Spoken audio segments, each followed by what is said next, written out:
Aujourd'hui, pour ouvrir mon message, on va lire dans... C'est un verset que tout le monde connaît bien. Amen. Que les gens connaissent même par cœur, mais ils ont déjà entendu, mais ils savent pas c'est quoi la référence. Tu as ta Bible, frère moyen? Si tu peux lire à haute voix, Romains 5, verset 20. Romains 5, Romains, verset 20. ok. Romains chapitre 5, verset 20. La Bible dit, dans Romains chapitre 5, verset 20, Or, or la loi est intervenue pour que l'offense abondât, mais là où le péché a abondé, la grâce a surabondé. Amen. Donc on va parler aujourd'hui de la grâce de Dieu malgré une si grande méchanceté. Et quand je parle de méchanceté, je vous dis le monde est méchant. Bon, est-ce que vous êtes vous suivez l'actualité? Mais des fois, j'ai l'impression qu'on ne suit pas la même actualité parce que des fois, je raconte des histoires ici, les gens sont surpris. Ils disent, yeah, c'est vrai, mais c'est vrai. Est-ce que vous êtes au courant des deux jeunes qui ont été accusés de meurtre dernièrement à Montréal parce qu'ils voulaient commettre une tuerie dans une école? C'est arrivé récemment là. Ok, je vais vous lire l'histoire. Je ne vais pas dire belle parce que c'est laid, parce que c'est pas bon ce qu'ils ont fait. Amen. J'ai deux histoires à vous raconter ici là.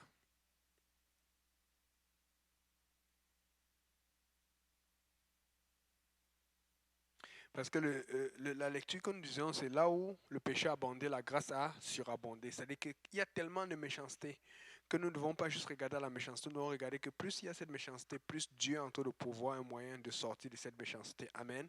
Mais le problème, c'est que Dieu a déjà les bras tendus, mais nous ne sommes pas en train de voir ce moyen parce que nous sommes peut-être distraits ou peut-être nous ne voyons pas par où il est en train de fonctionner. Euh, Ça dit ici, deux adolescents plaident coupables d'avoir planifié une tuerie dans une école. C'est publié le 1er octobre 2022. Les deux derniers adolescents accusés dans une sordide histoire de complot pour commettre une tuerie dans leur école secondaire à Montréal l'année dernière ont plaidé coupables en chambre de la jeunesse de la Cour du Québec. Parce que c'était l'année dernière que ça a été planifié. Mais on les a attrapés juste avant qu'ils ne fassent leur coup. Et ils étaient bien organisés, ils étaient décidés. Accompagnés de leurs parents, les deux adolescents âgés de... Quelqu'un peut deviner quel âge ils avaient? 15 ans. Ouais, donc il y a des gens qui sont au courant. Il y a des gens qui suivent l'actualité. 15 ans. Ça veut dire que s'il me ramasse là, il peut me tuer. S'il a l'occasion. 15 ans. Amen. Et il ne panique pas. 15 ans, ils étaient sérieux, ils voulaient détruire et ils n'avaient même pas de remords.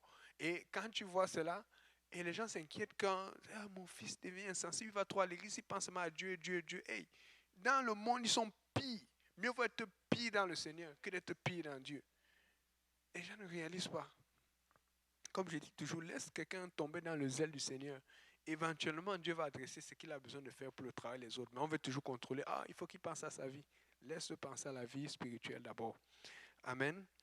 Accompagnés de leurs parents, les deux adolescents âgés de 15 ans au moment des faits reprochés ont avoué s'être inspirés de la tragédie de Columbine, là où il y avait eu une tuerie qui avait fait 15 morts et 24 blessés en 1999 dans leur plan pour assassiner par balle un camarade de classe et ensuite s'en prendre aux autres élèves de leur école secondaire. Un documentaire sur la tragédie avait été présenté en classe par un professeur pour sensibiliser les élèves à la violence armée, mais de toute évidence, l'exercice n'a pas eu l'effet souhaité par les 4 élèves. À l'été 2021, ils ont complété pour commettre une folie meurtrière dès la rentrée scolaire, donc quand tout le monde est content de revenir à l'école. Après avoir vu deux de leurs complices plaider coupable en janvier, les deux autres jeunes accusés ont à leur tour, donc fait que c'est 4 en tout. Il y a 2 qui avaient déjà plaidé coupable, mais étant donné qu'ils vont revenir dans les faits, qui a fait quoi, qui était plus proche, qui a commencé le complot, tout. Donc des fois, là, dépendamment de certains cas, certaines situations, ou de l'âge aussi, on va souvent faire une accusation avant l'autre. Donc c'est ça qui a donné. 2 autres ont reconnu à leur tour la culpabilité d'avoir proféré des menaces de mort et de complot en vue de commettre des voies de fait graves sur des élèves et le personnel de leur école secondaire. À cela s'ajoute une accusation d'avoir voulu incendier un bien appartenant à leur école. La preuve des policiers du service de police de la ville de Montréal avait permis d'établir qu'ils prévoyaient bloquer les sorties de secours. Écoutez bien, voici ce qu'ils prévoyaient. Il prévoyait bloquer les sorties de secours, y mettre le feu et tirer à bout portant sur toute personne qui se serait trouvée dans la ligne de tir. Ça, c'est machiavélique. Ils auraient bloqué les sorties, ils allaient mis le feu et tout. Maintenant, il n'y a plus de sortie. Donc, fait que tu arrives, ils allaient tirer. C'est comme ça que plusieurs jeunes pensent. Et vous savez, s'il y a des jeunes qui pensent comme cela et qui ont été arrêtés, imaginez combien qui ont ces pensées suicidaires ou méchantes, mais qui ne sont pas arrêtés. La police n'est pas capable de toutes les arrêter. Mais vous savez quoi? Nous, on peut les arrêter par la prière. Nous, on peut les arrêter en prêchant la grâce de Dieu. Nous, on peut faire quelque chose. Vous savez, il y a souvent des tués qui ne sont pas arrivés, pas à cause de la police, à cause des gens qui intercèdent. Tu ne sais pas si peut-être ce jeune se trouve dans ton quartier aujourd'hui. Tu ne sais pas s'il se trouvera dans ton quartier demain. C'est pour ça qu'il faut que tu pries chez toi. Tu ne sais pas ce que tu empêches quand tu pries. Il faut prier. Donc, fait que si on te dit qu'il faut prier à 4 heures, toi tu négocies 22 heures parce qu'à 4 heures tu dors. Alors que la Bible dit que ce sont les ténèbres agissent la nuit. Quand tout le monde dort, parce que c'est là où tu es plus fatigué, tu es plus apte à te laisser aller. C'est là où le diable est efficace. Mais devine quoi? C'est là où Dieu te réveille souvent pour prier, mais tu es en train de dire, oh, ben c'est difficile, on va prier à une autre heure. Parce que de la même façon que tu es plus faible envers ton ennemi, il faut comprendre ceci, c'est comme en boxe. Quand tu es proche de ton opposant, il peut te donner un coup de poing. Mais toi aussi, tu peux lui donner un coup de poing. Mais si vous êtes éloigné, il ne peut pas t'atteindre, mais toi, tu ne peux pas l'atteindre. Mais il faut comprendre que Dieu est plus fort que le diable. Donc, fait que si le diable vient t'attaquer la nuit, parce que c'est la nuit qu'il attaque, c'est pour ça que la plupart des gens meurent surtout la nuit. Parce que c'est là où ils sont faibles, c'est là où ils se reposent, c'est là où ils ne font pas attention. Et c'est là où ils ne sont pas éveillés. Et donc, quand le diable t'attaque et qu'il est en position de te frapper, si tu es éveillé et que tu es sensible à la présence du Seigneur, devine quoi? Tu vas aussi le frapper. Donc, c'est pour ça que la Bible parle de veiller et prier. Donc, des échanges par message texte avaient permis de démontrer qu'il s'était procuré un livre sur la fabrication d'engins incendiaires explosifs afin de provoquer une panique générale. Il était également question de lancer des cocktails Molotov pour incendier vivantes des victimes au hasard. Ils avaient vraiment prévu le coup. Donc, après avoir, en plus d'avoir attiré sur les gens au hasard qui fuient l'incendie et qui sont tout paniqués, imagine, ils paniquent. Tu vois un peu? Ils avaient des cocktails Molotov qui peuvent brûler là. Donc, ils allaient lancer sur les gens au hasard pour que ça. C'est ça qui était à l'intérieur de leur cœur. Nous sommes en train de tout faire pour qu'il y ait des cocktails Molotov du Saint-Esprit qui tombent sur les gens, qui commencent à parler en langue, qui tombent de joie, qui tombent de repentance. Mais ils sont en train de vouloir des cocktails Molotov pour brûler les gens, pour les emmener à la mort. Vous voyez comment le dessin est différent dépendant du Dieu que tu sais. Nous servons le vrai Dieu, le Dieu véritable. Amen. Et les jeunes étaient à l'étape de trouver des armes pour mettre en œuvre leur part macabre. Un membre du groupe se serait vanté de savoir comment se procurer heureusement des confidences dont fait que. Ils se sont fait prendre, finalement, une chance. OK? Je vais vous raconter une autre histoire. Là, maintenant, ce n'est pas un meurtre, mais c'est une autre façon de tuer. Vous savez, Jésus a dit, il faut faire attention, ce qui sort de ta bouche peut tuer. Mais ça, ce sont toujours des jeunes. C'est pour montrer à quel point le diable est en train de manipuler nos jeunes. Si on ne se bat pas pour tenir nos jeunes comme il faut, nous allons les perdre. Je vous dis, c'est un avertissement. Je lis ça ici. Ça dit ceci. Un enseignant, ça c'est un professeur, ok? Il poursuit son élève pour diffamation et gagne. Depuis quand moi je suis dépassé. D'abord quand je vu ça, comment est-ce qu'un enseignant peut poursuivre un élève? Ça fait quoi? C'est quoi la situation? L'élève a quoi avoir? Il est supposé aller en train faire ses devoirs, aller nettoyer la maison, aller faire sa chambre. Mais il se fait poursuivre. Pourquoi? Ça peut être quoi? Pourquoi on le poursuit? Est-ce qu'il a lancé le chocolat ou le gâteau sur la tête de l'enseignant? Je ne sais pas. C'est une idée. Mais regardez l'histoire que ça dit ici là. Jonathan, ça c'est intéressant. Hein? C'est bon, regarde ce qu'il ne faut pas faire, d'accord? Écoute bien, je vois comme il est très concentré aujourd'hui. En plus, on a parlé, Samuel, tu n'étais pas là. On a dit, il y a des batteries qu'on va vous faire travailler, c'est déjà chez moi. Je vais envoyer ça là-bas. Il y a des batteries, il faut qu'on vous fasse jouer à la batterie, ça vous écoutez. Je disais ça tout à l'heure. Il y a des batteries qu'on va vous faire travailler.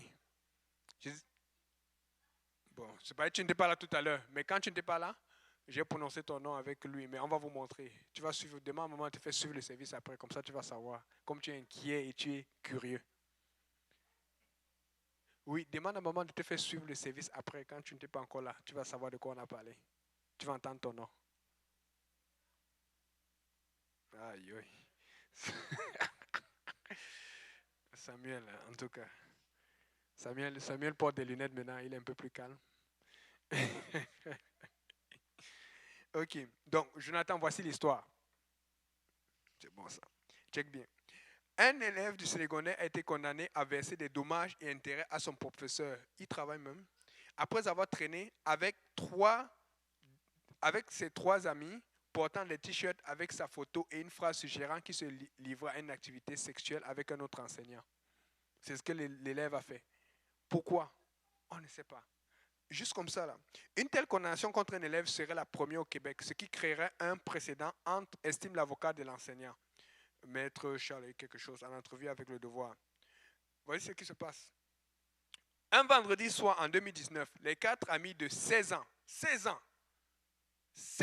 là, tout à l'heure c'était 15 ans, ça veut dire que ceux de 15 ans étaient encore plus méchants que ceux de 16 ans. Les quatre amis de 16 ans décident de faire des t-shirts au centre commercial. Ils sont lycéens, ils réfléchissent à ce qui pourrait être drôle, écrit la juge de la Cour du Québec. Et ils arrêtent leur choix sur la photo de l'un de leurs professeurs X avec la mention Y cha X. Ça, c'est dégueulasse, ce qu'ils ont dit. Tu vois un peu, donc je ne veux pas lire ça en ligne. Où le Y est le nom d'un autre enseignant de l'école. Ils visitent le centre commercial pour montrer leurs nouvelles acquisitions, puis vont au cinéma. C'est là qu'une employée, ancienne élève de professeur tel, parce qu'elle connaît le professeur, elle sait que non, lui il a une bonne réputation et tout, les aperçoit. Elle communique alors avec le professeur, tandis qu'il se passe une soirée tranquille avec son épouse. Il est en colère en début de semaine. 2 des 4 élèves apporteront le maillot à l'école et un le portera même en classe avec le professeur Y. La direction va alors s'impliquer. Tu vois, il y a un employé qui a vu, mais il y a 2 qui vont quand même porter le truc. C'est la provocation. Les enfants, aujourd'hui, chez nous, on va te gifler. Écoute, chez nous, quand on te tapait à l'école, tu as fait une bêtise, tu arrives à la maison, tu veux cacher parce que il faut si on sait pourquoi on t'a tapé, on va encore te taper. Ma mère, elle avait le tuyau à gaz. Maintenant, je suis content. Si on ne m'a pas tapé, je ne suis pas réfléchi. Les gens, ils protègent les enfants ici, là. Il faut les taper. Ouais, je peux avoir les problèmes quand ils sont en ligne, c'est au Canada. Il faut les taper. La Bible dit ne pas les tuer, ne les tue pas. Mais donne-leur une leçon. Edge. Il faut qu'ils aient les fesses rouges. Je me rappelle un jour, mon père était dépassé parce qu'il a décidé de me punir parce que souvent là, il essaie. Mince. Un jour, il m'a suivi dans la maison. J'ai couru. C'est que s'il m'a rattrapé, là, il m'a tué. Et souvent, profiter comme j'étais mince. Enfin, il y en a qui étaient un peu plus sexy. Là, maintenant, c'est le temps, l'âge et tout ça passé. Comme ça. Comme bébé. Mince. Je me suis fait corriger. Et il faut. Amen. Et beaucoup d'entre vous, j'ai entendu des histoires comme vous êtes corrigés. Amen. Et si vous êtes ici au Canada, vous êtes fait corriger. Tu ne peux pas arriver ici là. On va te donner l'argent, on te fait confiance là-bas. On t'a d'abord traité. Tu as vu comment ça se passe. Tu dis, ok, maman, papa, je vais bien faire. Ok. Donc, les deux, ils apporteront le maillot et un autre va apporter dans la classe même de l'autre professeur. Imagine, tu es dans la classe. Moi, c'est pour vous montrer à quel point le péché a abondé. Imagine, tu es dans la classe d'un monsieur, tu l'intimides. Tu mets un professeur avec son nom, tel, tu mets le maillot sur toi et tu es comme ça devant les trucs, tu prends la gloire de tes amis, les gens se moquent de toi. C'est dans cette terre que nous sommes aujourd'hui. C'est parce que des fois, peut-être ils sont intimidés, ils savent connaître plus leurs droits. Maintenant, ce sont les enfants qui intimident les parents. Où est-ce qu'on est maintenant? Seigneur revient bientôt. Dieu revient parce que c'est n'importe quoi. C'est n'importe quoi. Mais nous avons à voir là-dedans parce que si nous ne laissons pas cet esprit qui attaque nos enfants à l'école, à la garderie, va dominer nos enfants, on ne pourra plus rien faire. Ok, maintenant.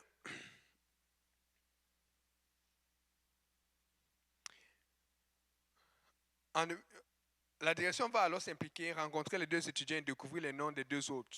Tous seront temporairement suspendus. Insatisfaits, on les suspend temporairement. Quand même, ça fait un peu genre, calmez-vous. Le professeur dit non, ça ne marche pas comme ça. Ça fait du sens. Parce que ce n'est pas une question, je ne sais pas, parce que quand ils ont dit on s'allait d'un truc que le monsieur, peut-être un autre monsieur, que ce soit homosexuel ou pas homosexuel, tu ne fais pas ça. Ok?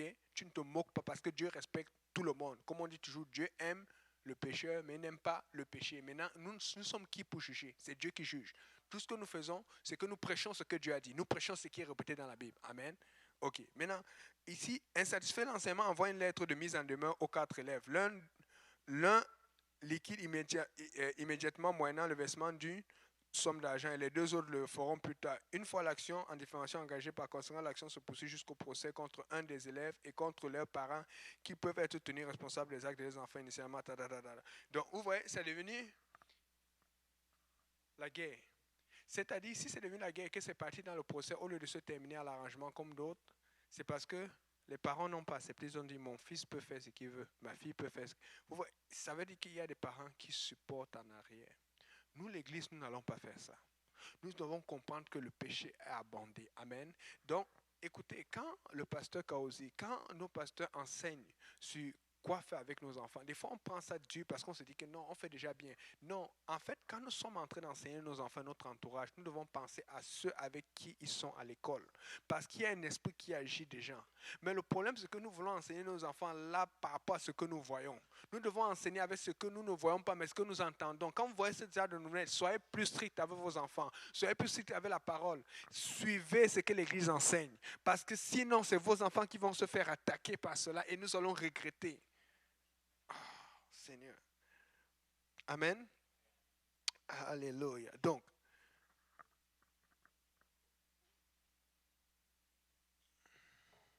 maintenant, pourquoi nous devons faire quelque chose? Parce que, regarde, on dit, Dieu n'aime pas ça. Dieu n'aime pas la méchanceté là. Amen. Dieu n'aime pas ce genre de méchanceté. Amen. Mais alors, parce qu'il y a des gens qui restent là, ils se disent, bon, moi ça ne me regarde pas. Moi ça me regarde ça. Ça se passe à Montréal, je vis à Montréal. Amen. Ça nous regarde tous. Parce que ça va nous atteindre d'une façon. C'est peut-être pas nos enfants directement, mais peut-être l'enfant de quelqu'un que tu connais ou un cousin, une cousine, ou peut-être quelqu'un de l'église éventuellement. Parce qu'il y a même des gens dans l'église qui prennent ça à la légère. Et après, c'est trop tard. La raison pour laquelle nous devons faire quelque chose, amen, c'est parce que nous voulons que Dieu tarde. Nous voulons que Dieu donne une chance à ces gens d'être sauvés. Nous voulons que Dieu, avant de juger, parce que quand Dieu juge ces choses, c'est un enfer. Parce que cet enfant est conscient, puisqu'il est capable de se faire baptiser à 15-16 ans. Amen. On ne veut pas avoir un enfant jeune comme ça là en enfer. Parce qu'il était mal éduqué, parce qu'il était mal enseigné, parce qu'il n'a pas été enseigné selon les règles de Dieu. Amen. Donc, lis un peu Genèse chapitre 18, verset 20 jusqu'à 33.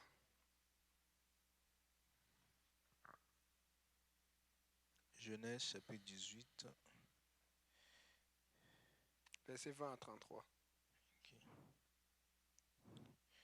Genèse 18, verset 20. Et l'Éternel dit, le cri contre Sodome et Gomorrhe s'est accru et leur péché est énorme. C'est pourquoi je vais descendre et je verrai s'ils ont agi entièrement selon le bruit venu jusqu'à moi. Et si cela n'est pas, je le saurai. Les hommes s'éloignèrent et allèrent vers Sodome. Ok, c'est bon. Et pour ceux qui connaissent cette partie-là, c'est là où Abraham commence à intercéder auprès de Dieu. Amen. Si Abraham n'intercède pas, Dieu s'en va détruire totalement Sodome et Gomorrhe. Mais entre Sodome et Gomorrhe, il n'y avait pas juste ça. Il y avait Lot qui était à Sodome et Gomorrhe. Amen. Et on sait que Lot n'a pas été détruit. Mais même s'il a perdu sa femme, donc on voit qu'il y a eu un effet de la prière d'Abraham. Amen. Ce qui veut dire qu'alors qu'il y a beaucoup de péchés en ce moment, alors qu'il y a beaucoup d'iniquités, d'immondices, d'impuretés, si nous ne prions pas, ces gens vont être condamnés. Amen.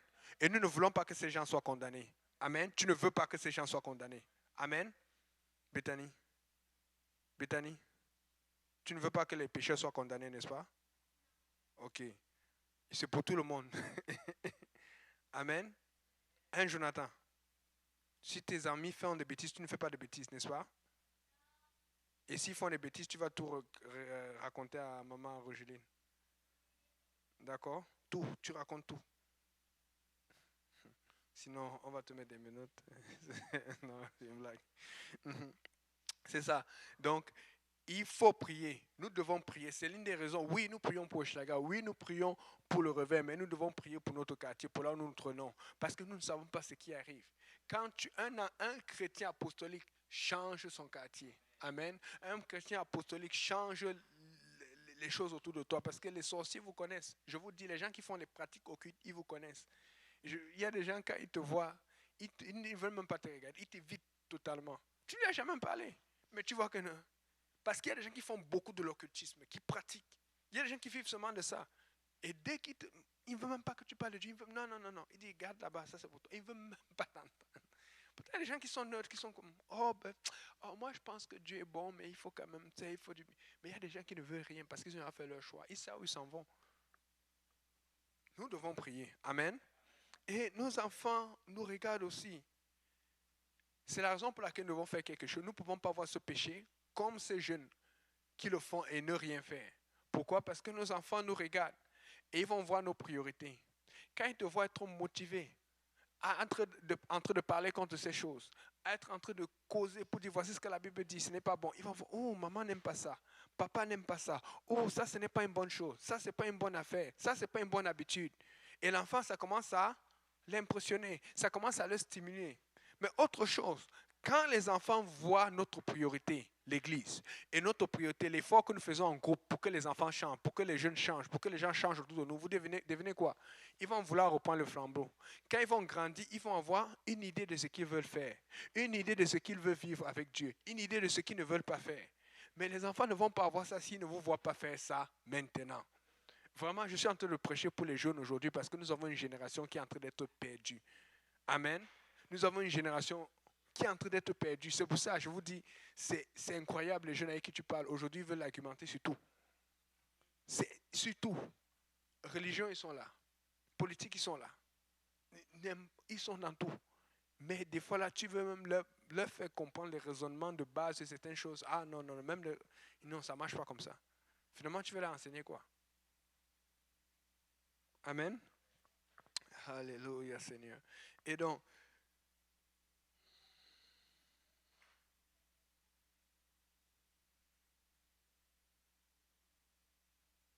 vous savez, le pasteur a enseigné ça une fois.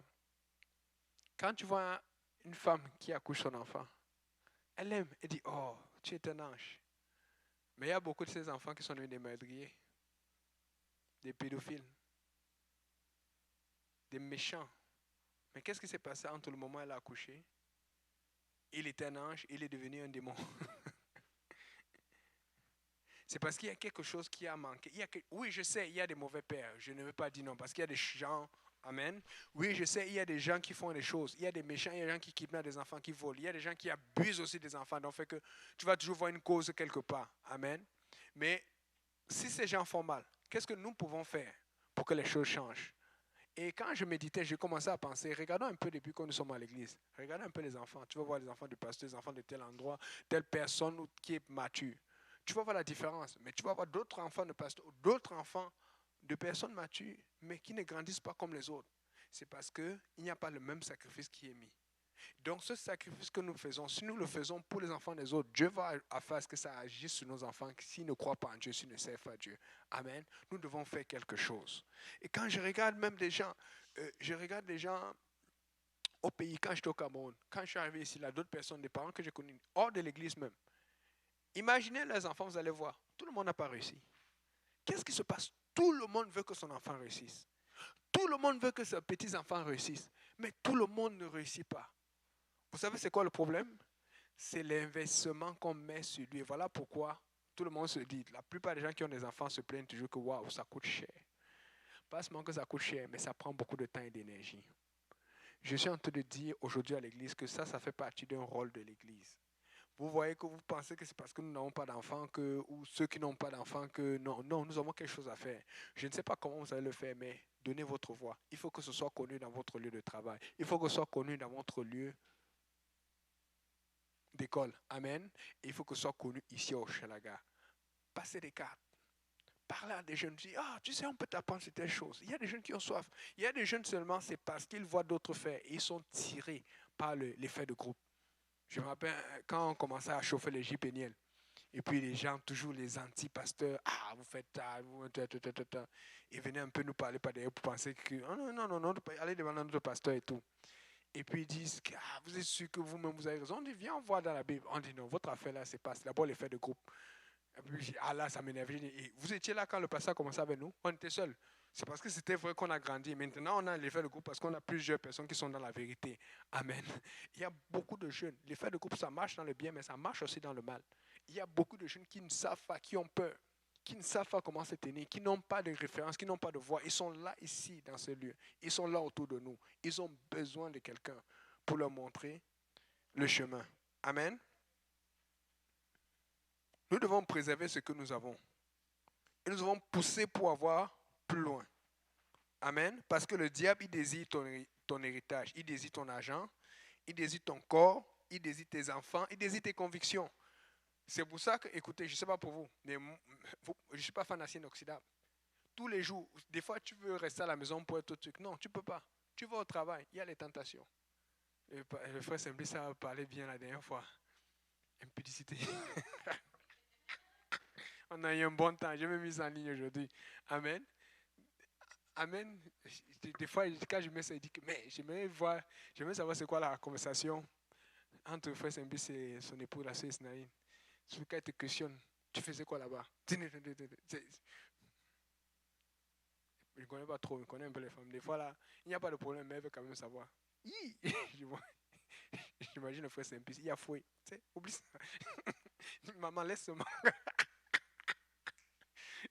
Ce frère Simplice là, quand même, c'est le doyen. Il connaît trop d'histoires, donc fait que des fois, quand on le questionne, on veut savoir plus. Alléluia. Comme le frère Gauthier disait, il a toujours une nouvelle histoire, on ne sait pas où il sort ça. Le Seigneur est bon. Amen. Alléluia. Donc, qui se rappelle de l'enfant prodige? L'enfant prodige, je pense dans Jean 15, comme ça. Là. La Bible dit que l'enfant prodige a vu son père, le petit frère, il y avait deux, le grand frère. Le petit frère voit son père et dit, mon père, moi là, je veux partir, donne ma part d'héritage qui me revient. Amen.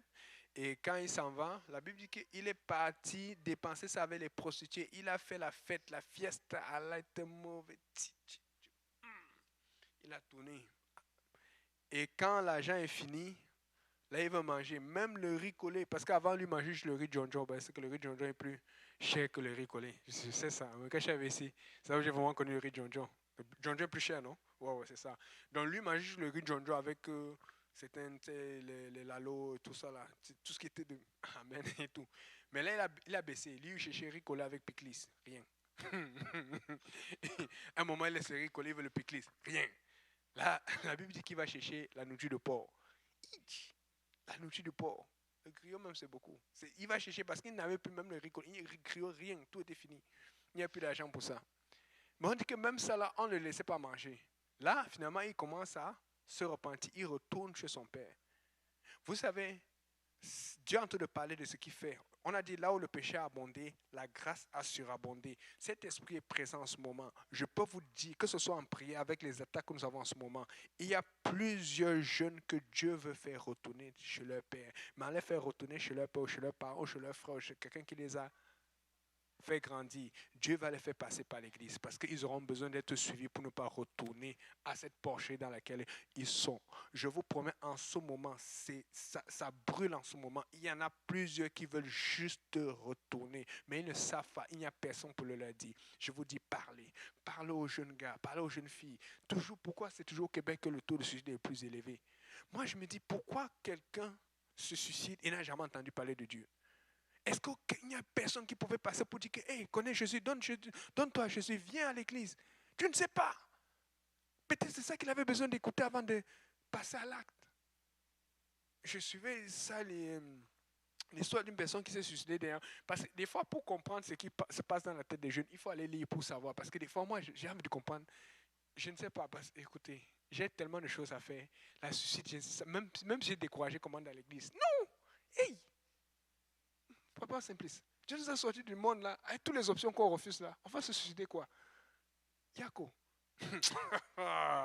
Et donc, dans ma tête, tu sais, tu ne peux pas comprendre quelqu'un si tu ne sais pas se mettre à sa place. Tu vois un peu. Donc, ne comprenez pas. J'ai dit, Seigneur, avant même de prier, il faut que je sache ce qui ressort. Donc, je suis allé chercher une histoire. J'avais besoin de comprendre. Tu sais. Je priais. Des fois, c'est difficile. Des fois, on va trouver qu'on n'est pas sympathique, qu'on n'est pas sensible. Mais moi-même, je le trouve parce que tu es tellement plein du Saint-Esprit que tu es en feu. Mais des fois, tu oublies que les gens sont trop loin. Ils ne ressentent pas la même chose que tu ressens. Donc, pour moi, la seule façon de pouvoir prier pour eux, de savoir, c'est un peu comme ça que je faisais quand je travaillais avec certains gens qui avaient des problèmes d'alcool et tout. Il faut savoir un peu comment ça fonctionne, Alcoolique Anonyme, comment ça fonctionne telle chose. Tu vois un peu. Donc, j'allais lire pour le suicide. Et puis, j'ai entendu ceci, une histoire d'un suicide qui s'est passé il n'y a pas trop longtemps. C'est que la jeune fille, elle était vraiment, elle n'allait pas, elle a commencé à écrire, mais elle n'était pas claire. Et puis ses amis commençaient à trouver ça bizarre. Mais elle avait rendez-vous avec quelqu'un qui devait s'occuper de trucs SOS suicide et tout, plus ou moins, mais c'était pas clair. C'est eux quand un intervenant. Mais l'intervenant n'était pas là ce jour. C'est vrai qu'ils ont aussi occupé. C'est pas facile, tu peux être là à 24 sur 24. Nous, on est là 24 sur 24 pour la prière, tu vois un peu. Et puis finalement, par la suite, c'est vraiment une suite. C'est pas que les gens n'ont pas voulu prendre soin d'elle. C'est une suite de malchance. L'intervenant n'a pas été là qu'elle avait besoin. Son ami n'a pas été là qu'elle avait besoin. Et puis elle avait peur de parler à sa maman. Et puis tout finalement, c'est tombé. Elle a dit, OK, moi, il faut que je m'en aille. Elle n'est plus là. Sa main était comme déchirée. Comment tu peux faire ça? Il y en a beaucoup de cas comme ça là. Si tu es en train de prier à 4 heures, si tu es en prière, si tu ne sais pas qui va tomber devant ta porte, si tu es en train de prier, si tu es en train de passer, vous savez, il y a des gens qui vont venir vous parler juste comme ça là, parce que tu es un enfant de prière. C'est combien de fois, bon, c'est vrai, des fois ils ne le connaissent pas parce qu'ici au Québec, ils sont plus en relation avec l'église catholique, tu vois un peu. Mais vous savez combien de fois, je m'appelle, une fois je suis à, c'était vers l'Est là-bas, là on avait la première baptise, je suis en train de passer, monsieur, ne vient pas là, il dit, monsieur, vous êtes prêtre? En fait, j'ai dit, en fait, je suis enfant, non, je ne suis pas encore pasteur, je suis enfant de Dieu et tout, j'ai expliqué que non, je prêche la parole. Mais juste mon habillement, ma façon de faire, il nous voit souvent passer. Et il avait là un truc, il avait besoin de parler, tu as parlé. Après, il est parti. Tu vois un peu, mais tu sentais que tu voulais juste l'inviter à l'église, on a tout fait, mais lui voulait juste parler. Des fois, tu ne sais pas, quelqu'un a besoin de parler, peut-être pour sortir quelque chose. Ils veulent parler. Ils veulent parler. Dernièrement, j'étais avec euh, des jeunes avec que j'évangélise souvent. Et puis, il y avait une autre jeune qui était avec nous. Et la personne avait des remords, des problèmes, et puis disait, la personne avait de la colère. On a juste commencé à prier, à se tenir les mains avec l'autre. La personne s'est mise à pleurer, pleurer, pleurer, pleurer. On ne sait pas ce qui s'est passé, mais tu sentais que quelque chose est sorti. En fait, ce qui se passe, c'est qu'à cause du mal et du péché qui abonde, le diable est en train de mettre la pression sur nos enfants, sur les jeunes qui ne connaissent pas Dieu. Il y a tellement de pression qu'ils s'étouffent, alors il faut ressortir cela. Et pour ressortir cela, ce qu'ils font, les 15 ans commencent à vouloir faire des plans pour faire des meurtres. Les 16 ans commencent à faire des plans pour finir, pour détruire la réputation des gens. Et ils s'en moquent, ils s'en foutent même de ce qu'ils font. Mais Dieu a le même plan parce que la grâce a surabondé. Dieu a ce plan pour que les 15, 16, 17 ans aient des plans pour que des églises, pour que des écoles entières soient remplies du Saint-Esprit. Là où le péché a abondé, la grâce a surabondé. Parce que le péché abonde, les jeunes ont envie de faire ces choses méchantes. Mais comme la grâce abonde, Dieu rend disponible cet esprit qui va faire ce que les jeunes, nos jeunes, les gens que nous allons inviter vont faire ce qu'il y ait des réveils terribles, des conversions terribles. Cette grâce est là. Mais il faut qu'on aille les trouver. Nous ne pouvons pas rester sans rien faire. Amen. Et regardez ici là. Et ça, c'est la grande lutte. Ce service, peut-être d'autres services, je vous le dis, et ce n'est pas pour mettre les gens mal à l'aise. Il y a beaucoup de gens qui nous suivent en ligne. Et quand je dis beaucoup, ce n'est pas que grand nombre, je dis beaucoup qui étaient à l'église qui ne viennent plus. Beaucoup qui ont dit des choses ou qui ont fait des choses mais qui n'ont plus le courage de revenir. Et leur seul service qui leur permet de tenir, c'est le service en ligne. Ils sont fidèles quand le pasteur Kaozi prêche, ils sont fidèles quand le pasteur Graham, d'autres congrégations. Parce que maintenant, ça leur prend de faire ce que celui-ci a fait. Il dit, Père, j'ai péché contre toi, contre le ciel. Fais de moi ton serviteur. Mais ce geste-là, c'est ça que ça leur prend, mais ils ne sont pas capables. Mais parce qu'ils vous voient venir à l'église, c'est ça qui les encourage. Quand tu es en train de prêcher, de venir, de te tenir, le diable est en train de te décourager. Ah, je vais encore faire quoi à l'église? En fait, le diable travaille pour enlever quelqu'un de te voir. Il y a des gens qui ont besoin de voir en vidéo pour être encouragés. Vous ne savez pas quel jour, peut-être qu'il va trouver le courage de revenir à Dieu. Mais toi, tu es en train de tenir pour qu'il revienne, pour que cette grâce surabonde.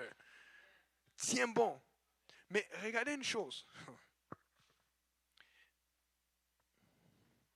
Dieu est tellement bon, mais il y a des choses qu'il cache souvent parce qu'il ne veut pas perdre ceux qui sont à l'extérieur. Amen. Mais quand tu restes à l'église, Tu es celui qui est gagnant. Parce que quand tu restes à l'église, Dieu va t'utiliser pour gagner les nouveaux. Ces gens que nous voulons gagner au Schlaga ailleurs.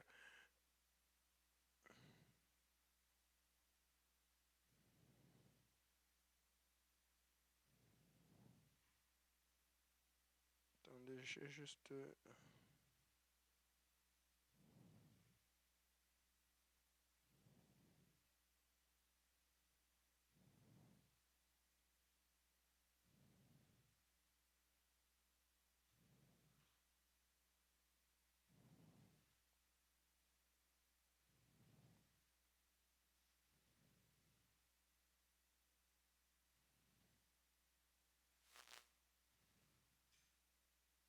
Ok, la partie que je voulais lire, c'est ici.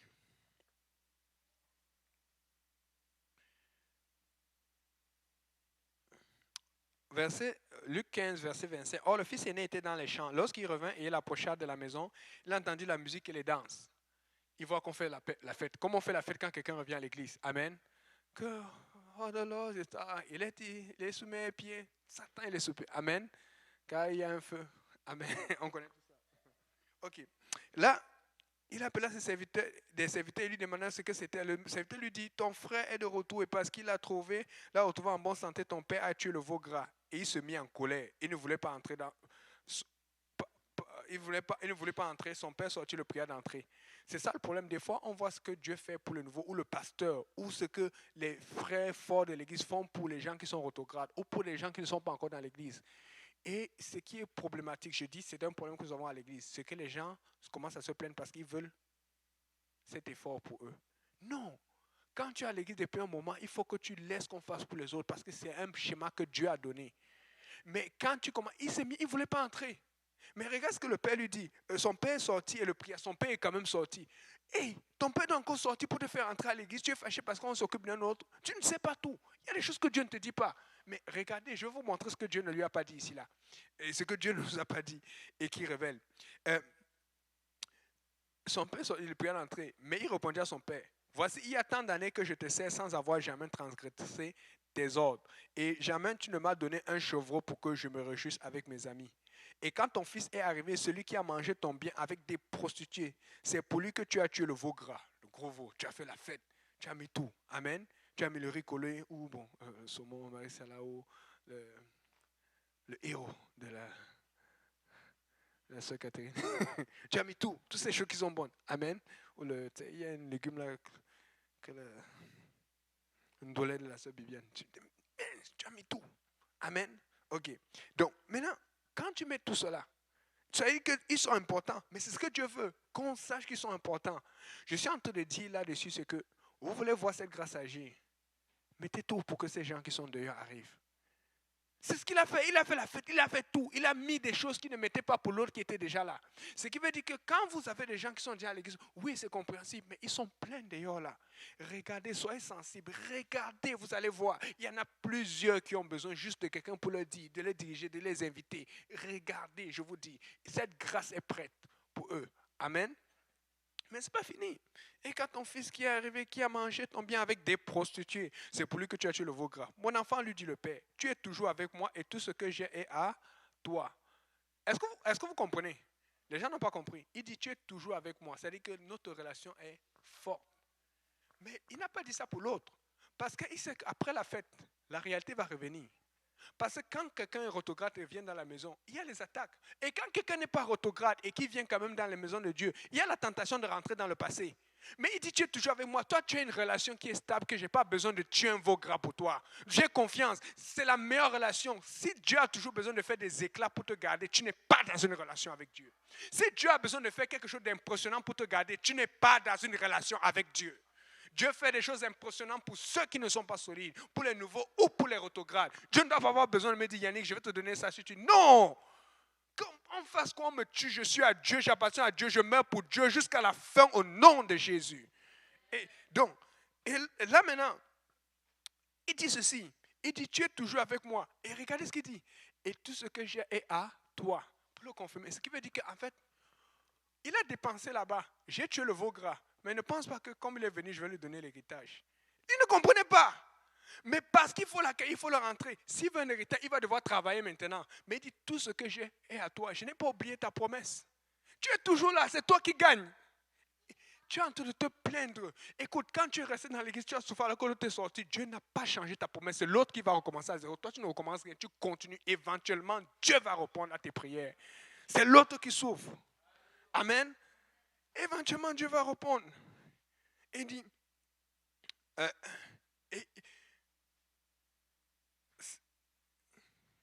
mais il fallait bien s'égayer et se réjouir parce que ton frère que voici était mort et qu'il est revenu à la vie, parce qu'il était perdu et qu'il est retrouvé.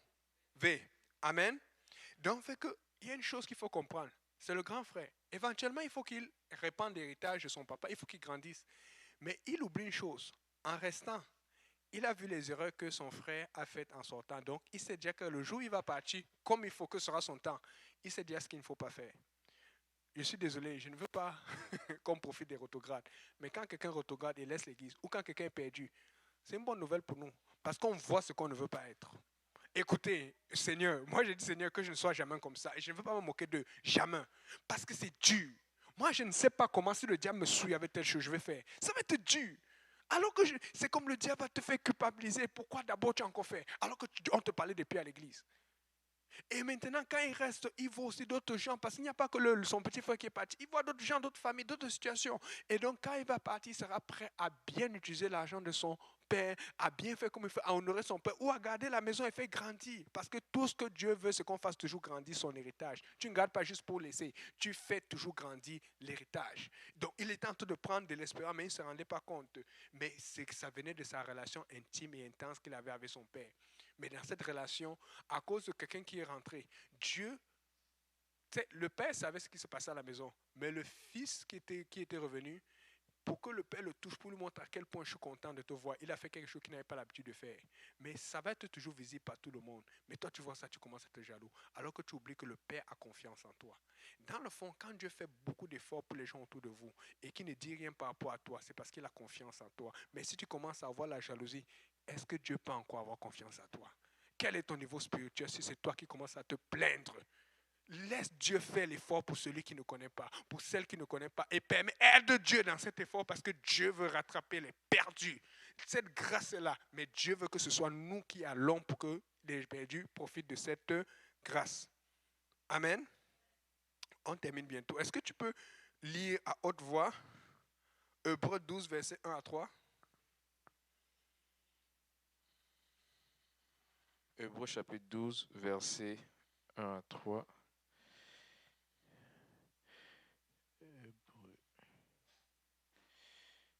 La Bible dit, nous donc aussi, puisque nous sommes environnés d'une si grande nuée de témoins, rejetons tout fardeau et le péché qui nous enveloppe si facilement, et courons avec persévérance dans la carrière qui nous est ouverte, ayant les regards sur Jésus, le chef et le consommateur de la foi, qui, en vue de la joie qui lui était réservée, a souffert la croix, méprisé l'ignominie, et s'est assis à la droite du trône de Dieu. Considérez en effet celui qui a supporté contre sa Tu personne. as fini à 3, c'était 1 jusqu'à 3. Oui, verset 3. Oh, ça se fait. Ok, continue. Considérez en effet celui qui a supporté contre sa personne une telle opposition de la part des pécheurs, afin que vous ne vous lassiez point l'âme découragée. Amen, merci, je confondais. C'est ça. Regardez ce qu'il dit. Nous, donc, puisque nous sommes environnés par une si grande nuée de témoins, toujours des témoins, il y a toujours des gens qui regardent. Ils peuvent être de l'église comme ils peuvent être de l'église. Mais qu'est-ce qu'il dit? Rejetons donc tout fardeau. Quand il dit tout fardeau, ça ne veut pas dire le fardeau pour les âmes.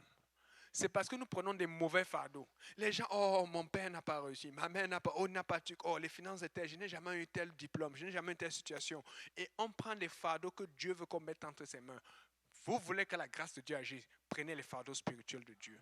Rejetez tout fardeau, les fardeaux inutiles, non spirituels. Faites confiance à Dieu. Il va adresser ce dont vous avez besoin. Et il dit, et le péché qui nous enveloppe si facilement. Vous l'avez vu, on a parlé de jeunes de 15 ans qui voulaient commettre un grand meurtre. Il y en a qui ont commis déjà. On a parlé d'autres jeunes qui ont détruit la réputation d'un professeur. à cause du péché qui enveloppe si facilement. Ça devient tentant et ils le font. Devinez quoi? Quand le Saint-Esprit est abondant par la grâce qui surabonde, ça enveloppe aussi facilement. Et tu vas voir, les gens sont stimulés. Ils ont envie de faire des grosses choses pour le Seigneur. Ils ont envie de faire des choses que les gens n'ont pas l'habitude de faire. Et tu vois les jeunes qui sont inspirés. Pasteur, est-ce qu'on fait ça? T'es sûr? On est en feu. J. Péniel, ils sont en train d'essayer. Parce que le même esprit qui agit dans le monde, l'esprit du diable, aussi l'esprit du Seigneur est en train d'agir. Mais nous sommes plus forts par celui qui est en nous. Amen. Nous sommes plus forts par celui qui nous fortifie. Nous sommes plus forts avec le Seigneur Jésus. Nous sommes plus forts avec Dieu. Amen. Et je vais lire la suite. Il dit, afin que vous ne nous laissiez pas l'âme découragée. Parce que souvent, là, avec le péché et toute la pression, ce que le diable veut, c'est que tu te décourages. La première chose, quand tu sens que tu es découragé, tu as trop de pression, tu commences à être fatigué, tu n'as plus le temps de rien faire, tu dis, diable, tu vas te calmer d'abord, je vais te donner gloire à Dieu. Il faut pas, le diable, c'est sa force, le découragement. Maintenant, ça dit au verset 4, vous n'avez pas encore résisté jusqu'au sang. Regarde ton voisin, dis, je résiste jusqu'au sang. C'est facile à dire avec les muscles ou la sueur, la transpiration. Vous savez ce que le sang? Quand tu fais le bras de fer, c'est comme ça là. Hein, Jonathan? Quand tu fais le bras de fer, tu fais comme ça là. Samir, il aime les choses comme ça là. Tu vois un peu, les muscles sortent. Mais quand tu commences à faire, tu sais, beaucoup d'efforts physiques et que c'est difficile, qu'est-ce qu'il fait? Il y a la transpiration. Amen. Mais je n'ai jamais vu quelqu'un qui fait le sport. Regardez les plus grands sports. Il y a un seul où on voit souvent, c'est la boxe. Quand le sang commence à sortir, tu vas voir qu'il y a des éclats aussi. Tu as vu un boxeur, il est toujours laid après le match. Il est beau avant le match et très laid avant. Amen. Pourquoi? Parce qu'il y a les coupures ici. Il y a les coupures ici. C'est devenu n'importe quoi. C'est ce qu'il dit. Vous n'avez pas encore résisté au sang. Il est en train de dire que il faut que tu sois prêt à mourir pour résister. Et quand tu es prêt à mourir, Dieu dit, ok, voilà quelqu'un qui est fiable. Mais des fois, on dit, oh, Seigneur, c'est dur, mais voilà ma limite. Tu as dit ta limite à Dieu. Le diable t'observe, il dit que non. Il va te piquer. Je dis ce que je vis. J'ai dit au Seigneur, bon, moi là j'ai compris. J'avais tellement calculé, il dit pas ça. Et chaque fois que Dieu passe ça, c'est ça qui m'est arrivé. J'ai dit, ok Seigneur, envoie l'autre. Parce que je suis fatigué. Le diable va exactement toujours un temps t'envoyer ce que tu ne veux pas recevoir. Et j'ai dit, ok Seigneur, envoie maintenant alors. Parce que là, et je me suis rendu compte d'une chose. On le dit, mais c'est vrai. Chaque fois que tu as l'opposition que tu crains, c'est une bénédiction pour toi. Chaque fois. Le diable, c'est pour ça que je vous promets, c'est pour ça que même avant de t'envoyer quelque chose, le diable réfléchit toujours. Parce qu'il sait que dès le moment, un peu comme Job, dès le moment qu'il commence à t'attaquer, Dieu commence déjà à pouvoir la bénédiction pour toi. Dès que le diable t'envoie une attaque, c'est un moyen pour Dieu de te bénir. Mais nous, on emploie des attaques. Résiste au sang parce qu'il y a la main de Dieu qui va être sur toi. Amen. Et vous n'avez pas encore essayé jusqu'au sang en luttant contre le péché. Et vous avez oublié l'exhortation qui vous a été adressée comme à des fils. Mon fils, ne méprise pas le châtiment du Seigneur, ne perds pas courage lorsqu'il te reprend, car le Seigneur châtie celui qu'il aime et il frappe de la verge tous ceux qu'il reconnaît pour ses fils. Supportez le châtiment. Regarde, on va dire support le châtiment. C'est comme des fils que Dieu vous traite. Car quel est le fils qu'un père ne châtie pas? Mais si vous êtes exempt du châtiment auquel tous on part. Tous on part. C'est pour ça que je dis, des fois on ne vous raconte pas tout ici avec Frère Simplice, mais nous tous on n'a pas au châtiment. Et ça chauffe. C'est pour ça qu'on prêche aussi de supporter. Parce qu'on dit tous on part. Amen. Vous êtes donc des enfants illégitimes et non des fils. Qui veut être enfant légitime de Dieu? Il dit, si tu ne supportes pas le châtiment, si tu ne veux pas, si tu n'as pas part à cela, tu vas être illégitime. Si tu veux être légitime, tu dois supporter le châtiment. Si tu veux être légitime, tu dois résister jusqu'au sang. Tu sais, tu marches là, tu es en route, on te vend enfant de prostituée. Non, personne ne veut être enfant de prostituée. Tu veux dire qu'on connaît ton père, ta mère. Mon père, c'est Jésus, ma mère, c'est l'Église. Si tu n'es pas de Dieu, tu vas avoir des allures. Tu vas marcher, on dit non, toi là, tu n'es pas. Alors que quand tu marches, tu as des allures de prince, de princesse, on dit voilà un enfant de Dieu. Un enfant légitime du Seigneur Jésus. Amen.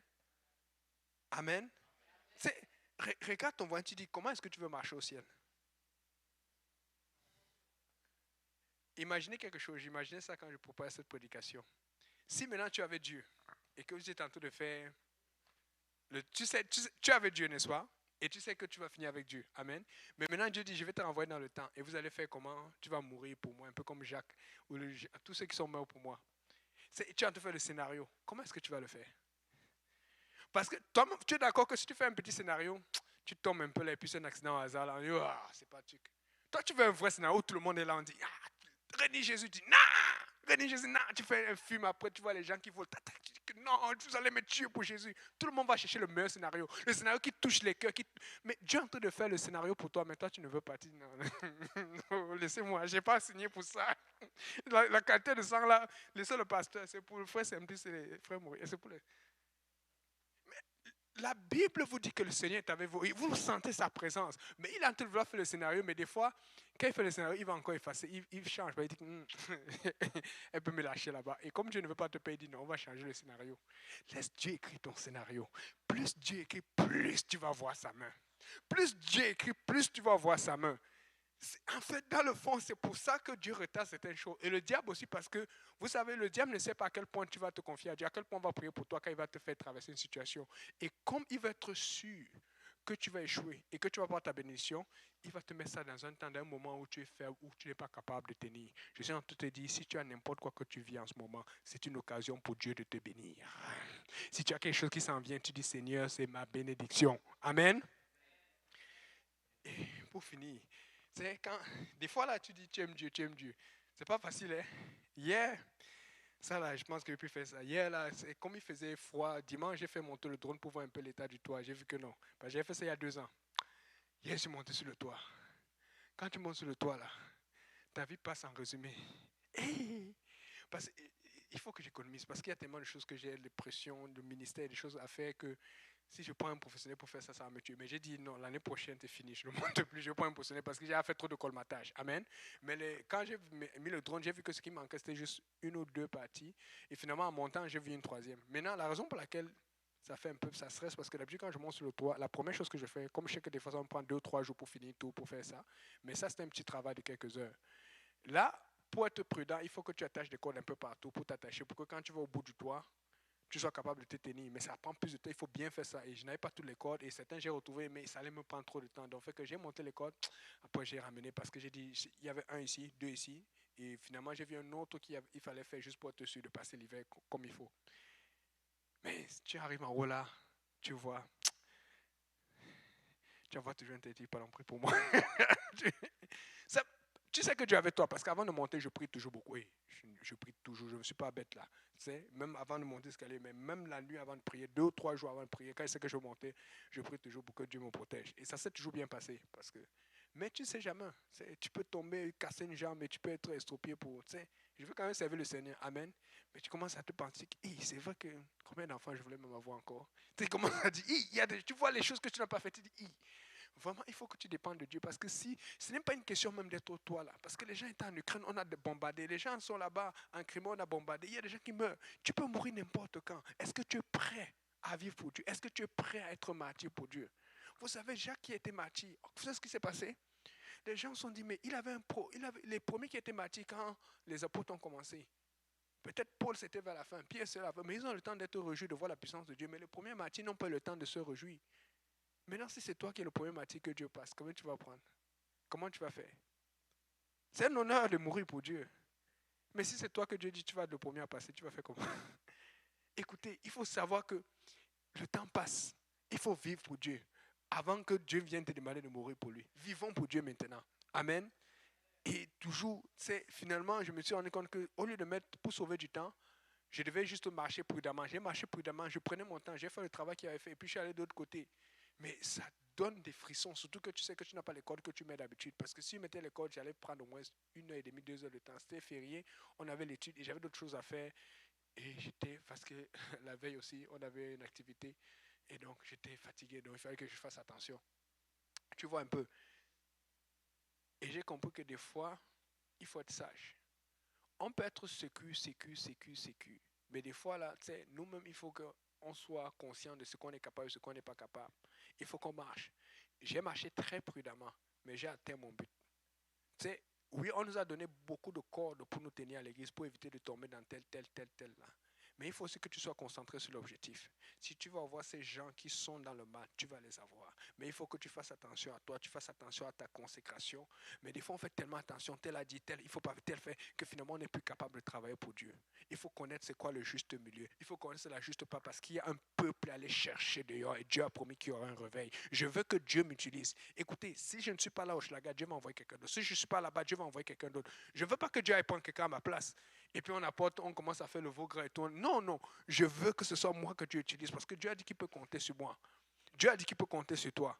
Dieu ne va pas donner ta place à quelqu'un si tu es là. Mais si tu es là, travaille alors. Amen. Qui va travailler avec moi? Lèvons-nous et puis on va dire au Seigneur de nous donner l'onction pour travailler. Amen. Comme ça que si tu résistes jusqu'au sang et que Dieu te demande de monter demain sur le toit, qu'est-ce qui est plus difficile? Monter sur un toit ou aller chercher les âmes pour le Seigneur? Amen. Ok. Frère Simplice, tu vas venir prier pour conclure et puis pour bénir le repas.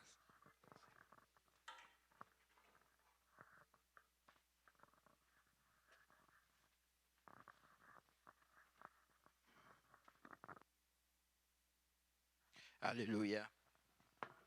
Alléluia. Amen. Amen. Est-ce qu'on peut acclamer le Seigneur? Alléluia. Amen. Prions Dieu pour conclure. Seigneur, nous te louons, nous te rendons grâce. Nous te disons merci encore une fois, Papa, pour ta parole. Nous te disons merci, Papa, pour l'homme de Dieu. Nous te disons merci, Seigneur, parce que, éternel Dieu de gloire, tu donnes tant, éternel Dieu. Tu donnes, tu donnes, tu donnes. Tu nous as sauvés, tu nous as lavés, tu nous as retirés de ce monde. Et ta vision encore plus grande, Seigneur. Cette église sera remplie encore, Papa, d'âme, encore, éternel Dieu de gloire. Peut-être quelque part dans ce monde, quelqu'un en train d'être rempli de ton esprit, éternel Dieu de gloire. Quelqu'un en train d'être lavé dans les eaux du baptême, éternel Dieu de gloire. Quelqu'un sort de son anxiété à ce moment. Seigneur, nous te disons merci. Merci pour la protection que tu as apportée à nos parents. Merci pour ta parole chaque jour qui nous garde, qui garde nos cœurs, Seigneur, des choses de ce monde, éternel Dieu de gloire. Nous te louons, nous te rendons grâce, Seigneur. Merci pour nos enfants que tu gardes, éternel Dieu de gloire. Merci pour ces foyers que tu protèges. Merci, Seigneur, pour l'assurance que tu apportes à nos cœurs, éternel Dieu Tout-Puissant. Papa, nous levons les mains vers toi, Seigneur, parce que nous n'avons pas de force. Sans toi, Papa, nous sommes perdus. Merci pour l'orientation. Merci de rassurer encore nos cœurs, Seigneur. Éternel Dieu de gloire, nous te prions que tu bénisses, que tu sanctifies cette nourriture. Merci, Papa, pour les mains qui ont préparé ce repas, Seigneur. Merci pour d'où que viennent les moyens, éternel Dieu de gloire. Nous te disons merci, Papa, pour la fraternité que nous allons passer, Seigneur. Merci, Seigneur Jésus, Papa, parce que tu vas nous raccompagner à notre lieu de domicile, Seigneur. Merci pour tous ceux qui n'ont pas pu venir. Merci pour tous ceux qui suivent en ligne, éternel Dieu de gloire. Éternel, qui sont bénis et qui sont remplis, Seigneur. Merci, Papa. Merci, Seigneur, pour ce que tu as fait aujourd'hui. Merci pour ce que tu feras encore, Papa, pour demain. Et que toute la gloire te revienne. Est-ce que le peuple de Dieu peut dire Amen? Amen. Amen. Soyez bénis et puis à mardi prochain.